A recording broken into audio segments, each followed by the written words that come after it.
immensely hard work, naturally. I think writing a biography is one of the toughest things you've got to do. You've got hundreds of problems to solve and thousands of decisions to make, and then you've got to balance the literary consideration of the man with the personal consideration. You've got to not judge too harshly, but not condone dubious behaviour. You've got to marry the political and the cultural backdrop with changing societal trends and everything. But that's not to say there weren't just extremely fun days. Because Ellroy was so outrageous, and my century was a little drier, but it was a good combination. So to give you one example of how we worked together was that Ellroy told me that in Venice Beach in AA, when he was frequently broke at the beginning of his writing career, barely had a few dollars to his name, his sponsor in AA was a man called Howard Linsky, who wrote for adult magazines. He also wrote kind of sociology books, but they were mostly adult books dressed up as sociology. And he edited a magazine called Velvet.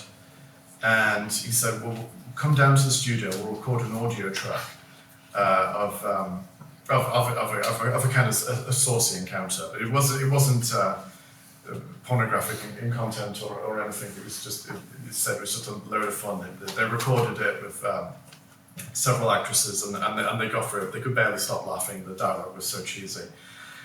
So every time Ellroy tells you something, every time your subject tells you something, you've got to scrupulously fact check. So I wanted to fact check this, and I realized that Ellroy had got some facts wrong.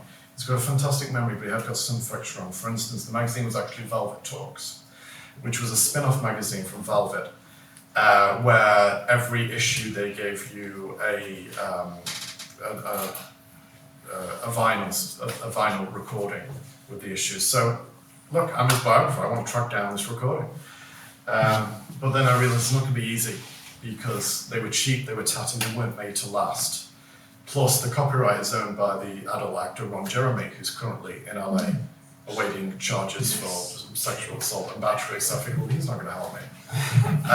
Then I do some searching. The only library in the world on record that has a recording of Velvet Talks is Cornell University Library, who has a copy in their Human Sexuality collection. There were many funny incidents and funny stories. But shortly, the book is done and dusted now, and I hope, I've done Ellroy justice, and I hope I've done his time justice, and his work, paid all due respect to his work, and also the people in his life who he's loved and left, and sometimes not treated as well as he should have. But you have to do justice to all of the voices, all of the 80+ voices that I've talked to.